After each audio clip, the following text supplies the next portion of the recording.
আসসালামু আলাইকুম ভিউয়ার্স। তো জীবনের অনেক সুন্দর মুহূর্ত হয়তো আমরা অনেক সময় হারিয়ে ফেলি, আবার হয়তো দুঃখের ছায়া আমাদের ঘিরে ফেলে, আবার অনেক সময় হয়তো সুখের ছায়া আমাদের সামনে এসে ঘরে করানো দেয়। তো আমি লাইজি চৌধুরী লাইফস্টাইল ব্লগ থেকে আপনাদের সবাইকে স্বাগতম। তো দীর্ঘ অনেক দিন পর আপনাদের মাঝে আবার একটি ভিডিও নিয়ে হাজির হলাম। তো এটি আসলে আমি একটি অসুস্থতার কারণে ডাক্তার কাছে গিয়েছিলাম, তো সেই দৃশ্যটা একটু ধারণ করলাম। তো আমাদের এই জায়গাটা খুবই সুন্দর, আমার খুবই ভালো লাগে, ইচ্ছা হয় প্রতিদিন যেতে। অবশ্য স্টুডেন্ট লাইফে প্রায় সময় এই রাস্তা দিয়ে চলাফেরা করতে হয়েছে, তখন এত ভালো লাগে নাই, কেন এখন এত ভালো লাগে জানি না। তো হয়তো প্রতিদিন যাওয়া সম্ভব না, তারপরে যাওয়া হয়। এখানে যেহেতু আমাদের শহর, আমরা থাকি তো মফস্বলে, যেতে হয় শহরে।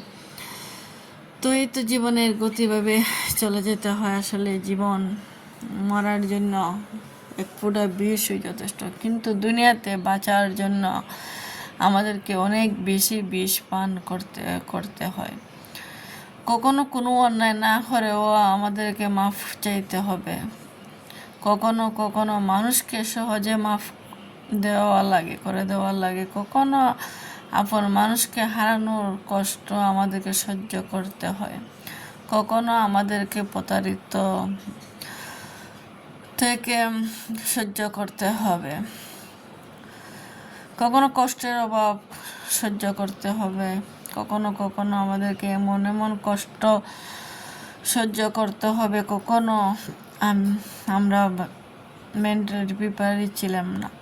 তো আমাদের জীবন এমন, বিষগুলো সহ্য করতে পারবো? আমাদের জীবনে যে এত সুন্দর হয়ে আমরা কখনো কল্পনাই করতে পারবো না। সে জীবনে অনেক দুঃখ কষ্ট আসবে, তারপর সুখ আসবে, এর নামই জীবন। আসলে আমরা অনেক সময় হতাশ হয়ে যাই যে আল্লাহ কেন আমাদের সাথে এটা করলা। এটা শুধু আমি, আমাদের বিয়ের সবাই না, ভাই বোন আপুরা ভাই বোন যারাই বলে সব এইটা মনে করে। আমিও মনে করি, আমি যে মনে করি তা না, অনেক সময় আমিও হতাশ হয়ে যাই, আমিও ভেঙে পড়ি, আবার মন চায় ঘুরে দাঁড়াই। কিন্তু এই যে আল্লাহর শক্তি আসলে পাওয়াটা অনেক কঠিন, তো আমরা এই ধৈর্য ধরাটা আমাদের পক্ষে সম্ভব হয় না।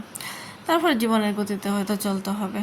তো আজকে ডাক্তারের কাছে গিয়েছিলাম, তো আমার শেষ আজকে ইঞ্জেকশন দেওয়া হলো। তো যে আল্লাহর রহমতে ভালোভাবে সুস্থ হয়ে যায়। অনেক কষ্ট হইলো, অনেক টাকা খরচা গেল, তারপর যে সুখের দেখা পাই, এটাই আল্লাহর কাছে সান্ত্বনা। আসলে মানুষের একটা অঙ্গ না তাহা যে কত কষ্ট, তা আসলে আমি হারে হারে টার পাইছি। দীর্ঘ 6 মাস পর আমি এই ট্রিটমেন্টের পর আমার আঙুলটার সমস্যার সমাধান হয়েছে। তো হাতে একটু ব্যথা আছে, যায় না, ওষুধ দিছে 1 মাসের, আল্লাহ এখনো কমায় নেয়।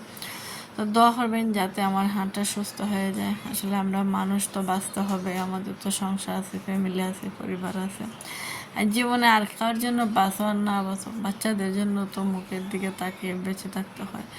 আজকে যে আমরা মার একটা অনিষ্টি বিষয়, আমাদের বাচ্চারা কিন্তু অসহায় হয়ে পড়ে, তাদের আসলে কিছু করার থাকে না। তো আমি তো জানি আমার মেয়ের খাওয়া হবে না, তাই আমি বাইরে থেকে খাবারগুলো কিনে নিয়ে আসলাম।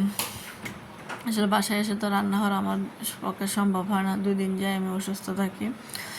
তো ওর জন্য কিছু খাবার আনলো, সাথে ও পছন্দ করে আনলো, যা পছন্দ করে আমি বললাম তুমি তাই নাও, যেহেতু তুমি খাইতে হইব, আমি তো রান্না করতে পারবো না, আর ও আমার হাতে রান্না ছাড়া পছন্দ করে না। আর অনেকগুলো মেডিসিন দেওয়া দিছে 1 মাসের, প্রায় 3,000 টাকার ওষুধ লাগছে।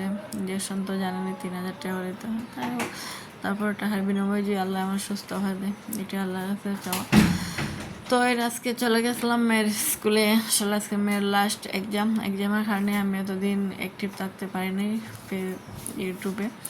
তো এখন আশা করি সবসময় ভিডিও দেওয়ার চেষ্টা করবো। এটা আজকে আমার মেয়ের লাস্ট ক্লাস ড্রয়িং পরীক্ষা।